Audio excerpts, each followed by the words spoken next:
Imagine the softest sheets you've ever felt. Now imagine them getting even softer over time. I'm here to tell you about Boll & Branch sheets. In a recent customer survey, 96% replied that Boll & Branch sheets get softer with every wash. They're made from the rarest organic cotton and designed to get even softer over time. Try their sheets with a 30-night guarantee plus 15% off your first order with code Odyssey. So head to BOLLandbranch.com today. Exclusions apply. See site for details.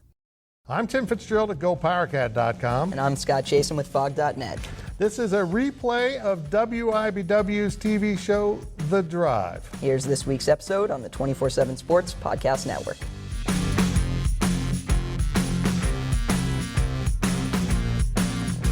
Good evening, Wildcat and Jayhawk fans, and welcome to The Drive, sponsored by Briggs Auto Group. I am Tim Fitzgerald at GoPowerCat.com, and the man across the studio for me is Scott Chasen of Fog.net. Scott, we don't know how the Chiefs played because we're doing this early so that we can see the Chiefs play. Future us know. Us, when we're listening back to this on the podcast or watching it, know, but current us do not know. I find this all very confusing, and this is why Tom Keegan never wanted us to let on that we don't do this live, like we could be this good live. No way. You can interact with us on social media at facebook.com/The Drive Show, on Twitter at The Drive 13, and of course answer our weekly poll question and make your game predictions on our Twitter page. And remember, if you ever miss an episode of The Drive, you can listen to an audio-only version that will appear each Monday morning in the form of a podcast at both GoPowerCat.com and Fog.net. And we start things off with our 2-minute drill. The 2-minute drill is sponsored by Vanderbilt's Your Work Boot Center. Well, Scott, the Jayhawks lost their third straight game on Saturday with a 7-point setback to Oklahoma. Is it time for Bill Self's group to press the panic button? Well, Fitz, I don't know if it's time for the panic button, but I will say it's time for the adjustments button or tinkering or something. And I think Bill Self kind of alluded to that simply because when you have these kinds of stretches, which, by the way, have happened at Kansas before. 3 losses in a row is rare. The last time it happened was the Ben McLemore team. But the Jayhawks have lost 3 and 5 like they did a couple years ago. They've lost back-to-back games. They've had kind of a down stretch in Big 12 play where they've had to figure it out because of defensive mistakes, because of personnel, because of attitudes not clicking or whatever. This is not unfamiliar. You know, think back to the 2015-16 Kansas season. That was a team that got a number 1 seed. That was a team that got to the Elite 8 and was in a down-to-the-wire game against Villanova, the eventual national champion, to go to the Final Four. And that Jayhawk team went through a stretch where it lost 3 out of 5. It didn't know who was going to start at the 5. The team had to come together to figure it out. I think of the 2017-2018 team led by Devontae Graham, again went to the Final Four. That team lost back-to-back games in non-conference play. That team was up and down. It lost to Oklahoma State. There was a team meeting that followed that, and eventually, you know, the guys came together. They started playing more for each other. Malik Newman turned it on. That team turned it on. Obviously, the 2008 national championship team, that team lost 2 out of 3. So this is not unfamiliar to get into January, to have a stretch where things aren't going well and the sky is falling. Kansas did just play 3 games on the road to 3 NCAA tournament quality teams, so it's not like these have been gimmies that they're dropping. That being said, a change does need to be made because the Jayhawks have issues. So obviously doing the same thing isn't going to keep working. Bill Self has hinted at mixing up the lineup a little bit. I think the 2 most likely candidates to come out of the starting 5, even though they'll still play a lot, would be Christian Brown and Jalen Wilson. Both of these guys have played so well for Kansas this year, Fitz, but defensive mistakes in the last game from Brown and Wilson both really piled up. And for Wilson, he's in a slump. He had 7 turnovers the first game against Oklahoma, 3 turnovers with a bunch of defensive mistakes in this last game, sandwiched in between those 2 games, 2 for 7 shooting performances. Jalen Wilson's in a slump. Christian Brown has been up and down. I think the Jayhawks are going to make a change and do something to mix up that energy. But again, this is not unfamiliar territory for Kansas. They've been there before. This is why Bill Self makes a lot of money. It's his job to figure this stuff out. That's why we make a lot of money. We're figuring it out, too. Hey, you know, it strikes me that this is another season when Bill Self doesn't have that true rim protector. And I have long thought that his defense doesn't quite work the same. You can't take the same chances on the perimeter that you do when you got that big guy in the middle that will just throw you back out. And I see Kansas kind of struggling with some of their typical defensive rotations because you don't have that big guy. 100% Fitz. They've gone zone multiple times this year, including in the last game. I think they're just trying to find something to maybe account for the fact that you don't have that shot blocking center in the middle. Very good. Well, Kansas State scored 17 points, committed 18 turnovers in the first half of Saturday's 69-47 loss to West Virginia. Fitz, just how bad were the Wildcats in this game? Well, the first half of this basketball game was the worst version of Kansas State basketball I've seen since covering K-State in the mid-'80s. So I've been doing this 35 years on and off, mostly on. I've never seen anything like what I witnessed in the first half. And that's really my concern here is that this wasn't Press Virginia, as Bruce Weber pointed out after the game. This isn't the West Virginia team that comes out and just makes good teams look silly by turning it over and fouling you 1,000 times. Kansas State just turned it over at will 28 times in the game. 28 turnovers. And most of them were just lackadaisical or not being tough with the ball. If a trap came, you might as well just hand them the ball. It's the first time this season that, and this includes the Fort Hays State loss, that I've seen this young team kind of look like they're not invested in the game. They were invested against Fort Hays. It just stunk. And they've been bad other times. They've lost by 30 to Baylor. They lost big time on the road at Oklahoma. But now they seem to be kind of wearing out from what we're seeing. And I've got to tell you, Scott, West Virginia is a good team, but they were not 24 points better than K-State, or they shouldn't have been. And in fact, the game should have been 30 plus. That's how bad K-State was for most of the game. K-State's got to find a way to collect itself, and there's no real answers here. They should be getting Nigel Pack back for the next game. That should help. He's the only player missing that can play this season because Montavious Murphy now is gone for the year. They've got 10 scholarship guys back. They will have number 11 with Pack. And I don't think he'll make a difference because K-State has to go to Baylor next. That's right. That's their relief from these horrible losses. Go play at Baylor. Scott Drew, if you have a JV team, if you have a bunch of guys, this is a good game to put them in and maybe only beat the Cats by 15. Yeah, I turned this one on. I actually watched a good part of this. It was after the KU game, and I would agree just from the perspective of I've watched Kansas State at times this year and thought, there's something building here. Right. They're playing together. You can see where maybe in a couple of years it would kind of figure itself out. This was not a good game to watch if you're excited about the future. No, it was not a good game in any way. In fact, the announcers, who usually annoy me when the remote announcers start talking about everything but the game, really prepped everyone well for the UFC fight. That's what they talked about most of the time. And it was okay. I don't blame them. Scott, let's go big picture on college hoops. You've seen Kansas play number 2 Baylor and number 1 Gonzaga this season. Is it possible that Baylor could be the best team in college basketball? Well, Fit, you've obviously seen Baylor too, and I think we agree. This Baylor team is insane. It's special. It has talent. It has veterans. It has athleticism. It has just about anything you could want. And yeah, Baylor, by the way, handled Kansas earlier this week in a game that was reminiscent of what Kansas does to other teams, right? Baylor jumped out to a big lead. Kansas kind of battled back, cut it to 5 a couple times, and every time Baylor just sort of responded with a really impressive counterpunch in that game.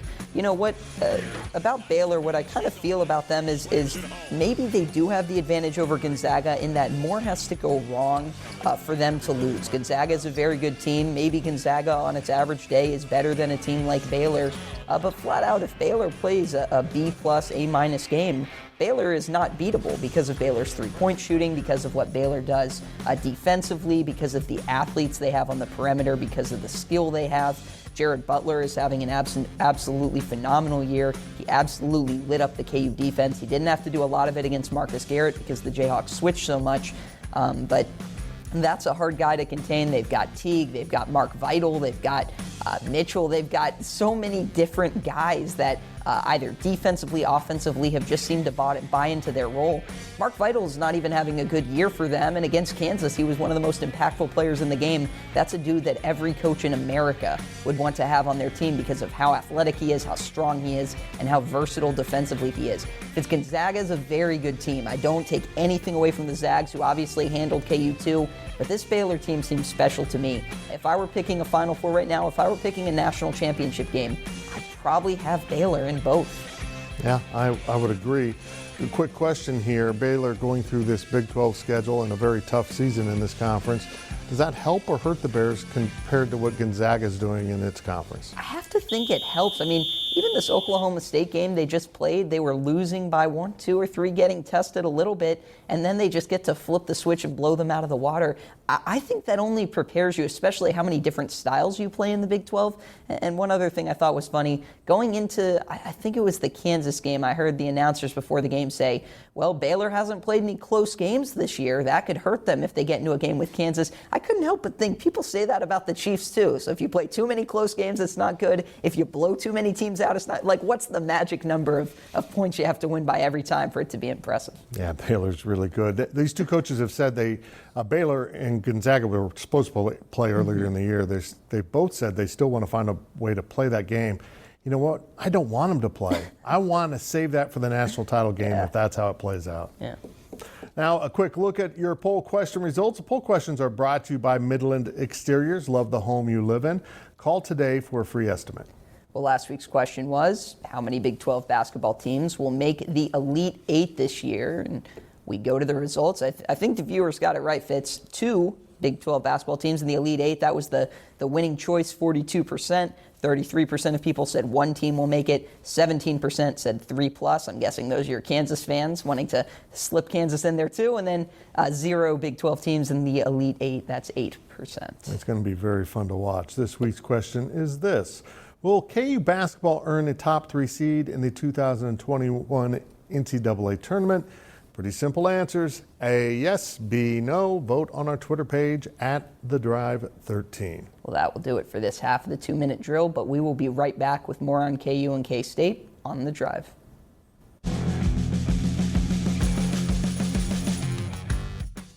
With Blue Link Plus, you can access your Hyundai Tucson Limited remotely. Doors unlocked, temperature set, lost car found. There it is. Get complimentary class-leading Blue Link Plus. Call 562-314-4603 for complete details.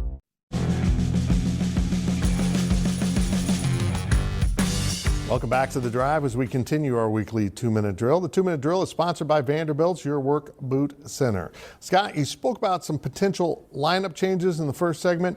Let's talk about someone who isn't going anywhere. What do you think about the play of Marcus Garrett this year? Yeah, I know fans at times have been a little frustrated with him, but this guy's one of Bill Self's favorite players. If Bill Self makes a change in the starting lineup, he would be the 5th out of 5 guys I would expect to change. Bill Self said last year that Marcus Garrett could be Batman, could take over the show after a game at Oklahoma. Bill Self has said that Marcus Garrett is as fun a player as he's had to coach. He's the best defensive player he's ever coached. But let's not forget, Marcus Garrett has also been a very productive and a very good player for Kansas.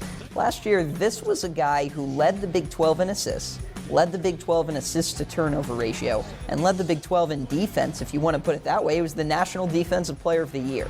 So if you've got a guy who's the best facilitator in the conference, he values possessions better than anyone in the conference, and he's the best on one end of the court in the conference, that's a very good player. And Marcus Garrett hasn't forgotten about all the things that make him great. He is still the same Marcus Garrett, but like Bill Self said, it's a little bit different when you are Batman. That's the kind of term he likes to give to his backcourts, because there's usually a Batman, there's usually a Robin, there's a Frank Mason, there's a Devontae Graham, there's that second ball handler, and quite frankly, Bill Self has said the Jayhawks don't have that this year. Marcus Garrett has been Batman, but without that kind of Robin. So there's been more of an emphasis on his shooting, on his passing. His mistakes are amplified. He's playing more minutes, he's taking on this larger role, and then at the end of games, he gets a little bit worn down, and you see that fatigue result in turnovers. Yeah, Fitz, we talked about lineup changes at the beginning of the show. If the Jayhawks make one, I would expect DeJuan Harris to be the guy to move into the starting 5, and I think it would just be to make life easier for Marcus Garrett. I think Bill Self wants to be able to move Marcus Garrett off the ball when needed and on the ball when needed. Marcus Garrett is capable as a point guard. I know some people think that may not be the case because the KU offense doesn't look as good. Well, you know what? You don't have Doak in the middle, and that's going to make everything look a little bit worse. This team is figuring it out with some young wings who are still playing pretty inconsistently with Christian Brown and Jalen Wilson. Brown kind of game to game. Wilson started strong and he's kind of tapered off. Marcus Garrett's having a good year. not a great year, and I think there is the potential for him to play a lot better. I think having another point guard on the court helps him. Now, if David McCormick's on the court too, there's a little bit of a spacing issue there, but Fitz, I think the Jayhawks want to get Marcus Garrett help because I think they believe in him. Yeah, I don't know about Batman, but he sure is the utility belt Batman wears. He can do so many things to get you out of a jam. He's really a fun player to watch. Well put. Well, Kansas State is now 5-11 overall and 1-7 in the Big 12 after losing 7 straight conference games. Is there anything that can be done to save this season? No. Next topic. There's nothing that can actually save the season, but maybe rescue a little face. I mean, they just have to find a way to win. And the bad thing is they opened the Big 12 with the game against Iowa State. They won in Ames.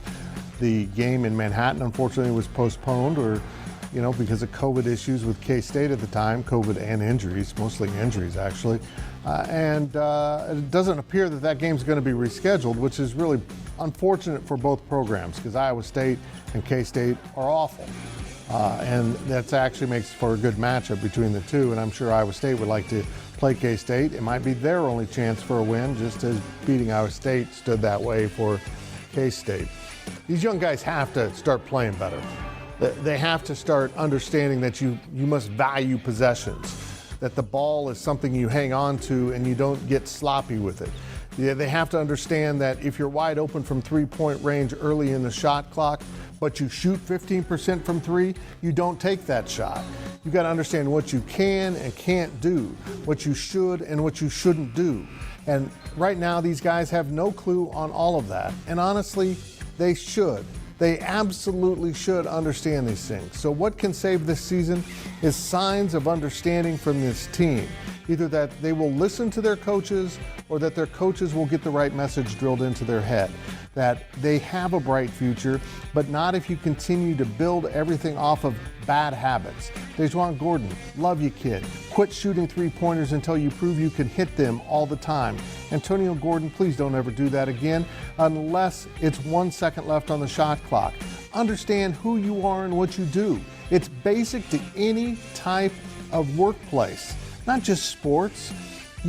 Everyone works together as a team, and you build off each other's strengths and you cover up each other's weaknesses. Some of you guys are trying to do things like dribble the ball between your legs in traffic or go behind the back. You're not good enough, and you have to understand that. And just coming to that understanding, Scott, and playing more sound fundamental basketball will be a sign of something, but it won't save the season. When everyone plays to their role, the sum of the parts is also often greater than the individual pieces. I think that's a lesson we all can take. Absolutely agree. And now we step out of bounds. And Out of Bounds is brought to you by Copeland Insurance Agency, part of your community for more than 60 years. Well, Fitz, it was not only announced that the entire NCAA tournament will take place in the Indianapolis area, but in another twist, even the days of the week the games are being played are shifting. Fitz, what do you think of these changes? Games now moving from Thursday, Friday to Friday, Saturday, and then Sunday, Monday for the second round. First, I love that everything's in Indianapolis. They could have done it in Kansas City. There's other places where it can be done this way. They won't do this again unless they absolutely have to. But I think they might stop and look at having the regional sites, all 16 teams go there, which makes a lot more sense, streamlines things, less travel, less stress, and it really makes it probably easier for the NCAA to manage if you have two essentially first and second round sites in Dallas and then the regionals in Dallas.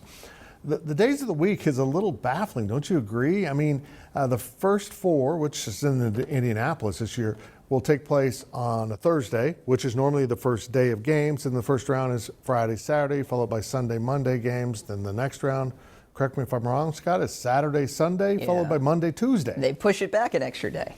It's really interesting. I think maybe they are trying to help teams recover and have some more room for COVID. But I'll say this, by putting all your eggs in the Indianapolis basket, if there's a COVID outbreak, oh boy, the whole tournament could be a mess. But I'm excited to see it. Mm-hmm. I just feel this is how I think. I feel for the guys who booked their Vegas trips for the typical Thursday, Friday, Saturday, Sunday, first and second round a long time ago, and will be flying home in the middle of some really good basketball. I'm sorry, guys. I'm sorry that happened to you. It's horrible. Well, now that sounded like it was coming from experience there. I wish it was. Now let's hear from the fans. And our main question this week is, Fitz, why wasn't that West Virginia player ejected for tripping? First, I thought that said targeting, was back in football mode, and that's from Nick in Manhattan. Yeah, it was really strange. I don't know why it wasn't. I just saw the one glimpse of it because, again, remote announcers, they missed it happening because the camera wasn't on them. But when they went back and showed it, it was bizarre. I'm surprised Huggins didn't keep him on the bench, but so be it. It's just kind of the way it is for K-State, I guess. The spirit of Grayson Allen lives on. Remember to ask us your questions on our Facebook page and on Twitter at TheDrive13. And when we return, we will look at our predictions here on The Drive.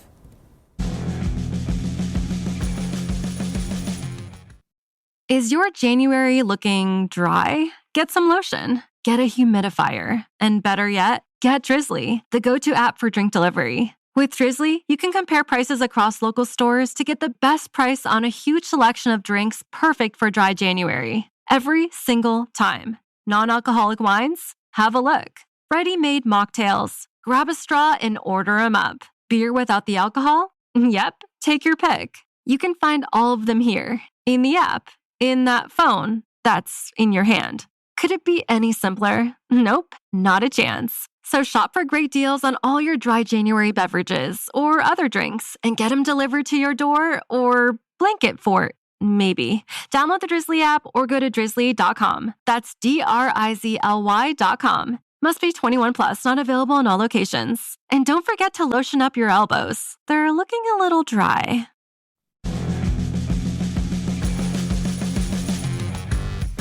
Welcome back as we head down the home stretch of this week's show. Now it's time to take a look at our predictions. Remember to make your weekly predictions on our Twitter page at TheDrive13. Here are last week's results. We're short on time, so should we even show these, Scott? Should we put them up? I guess we'll just get rid of them. Yeah. Of course, the Chiefs-Bills game isn't on here. I had the Chiefs with the spread, and Scott and the viewers have the Bills. So you know what's going on here. 52% of you think the Bills will lose by less than 8 points. Interesting. Here's this week's picks. So we start with Kansas plus 5.5 at Tennessee. Scott. I'll go with Tennessee. I think Kansas wins a close game at Tennessee. I will volunteer to pick the Jayhawks. Next is Texas A&M minus 5.5 at Kansas State. Fitz, I get the sense we're going the same way on this one. I got to pick A&M I'm picking against K-State the rest of the year. I'm sorry. I'm right there with you. Find the number. I'll pick K-State, and I'll still pick the other team. Our last game of the week is Auburn plus 15.5 at Baylor. We struggled to find a spread that would split our votes, and I took Baylor winning by 16 or more. Yeah, I think, Fitz, you might be on the correct side of this one. 15.5 is too many points. I'll take Auburn, but Baylor is really good. They might win by 20. Scott, based on the history of the picks, there's a little chance I'm on the right side of this one. Again, make your picks on our Twitter page at TheDrive13. Now it's time for our On the Clock segment. On the Clock is sponsored by Carpet One. Buy local for a strong local community. And we start with Scott Chasen of Fog.net. Yeah, well, Fitz, we talked a lot about lineup changes, what could be coming for Kansas today. It would be funny if there ended up not being one after all the talk about it after the game. But the other option, and someone we haven't spoken about yet, is David McCormick. David McCormick had a really, really good 3-game stretch, and then defenses adjusted, stopped guarding him one-on-one and said, hey, we're going to trap this guy and see if he can make a play. And more often than not, he hasn't been able to. So if a change does come and it's not on the wing, it will be with David McCormick. Mitch Lightfoot could come in for him. The Jayhawks could start playing 5 guards. He's had some good games. He's had some rough games. It's been an up and down season for David McCormick. As someone who's covered K-State a long time, sometimes shuffling the deck means you still have the same cards. Hey, we received a really nice letter from a viewer this week. Frank, thank you very much for your letter. Scott and I appreciate it. And the reason I bring this up is these times are difficult and they've been stressful for a lot of people. Take the time to say something nice. We're all grumpy. I get it. Give a smile, say something positive. It'll help a lot of people. And that's it for this week's edition of The Drive. We will see you next week right here and all week on social media. This is Sandra Herrera from Attacking Third, a podcast part of the CBS Sports Golazo Network dedicated to all things women's soccer. With the NWSL expanding to 14 teams, the 2024 season promises to be bigger and better than ever, and Attacking Third will be along for the ride from start to finish. Before that, though, we'll be all over the CONCACAF W Gold Cup, where the U.S. women's national team is looking to clinch silverware on home soil. We'll also be keeping tabs on the winter transfer window, the Women's Super League, the UEFA Women's Champions League, and elsewhere. Coming to you multiple times a week with game previews, recaps, analysis, breaking news, exclusive interviews, and more, Attacking Third is your one-stop shop for the best coverage of the women's game. Download, follow on Apple Podcasts, Spotify, and anywhere podcasts are found. Make sure you subscribe to Attacking Third.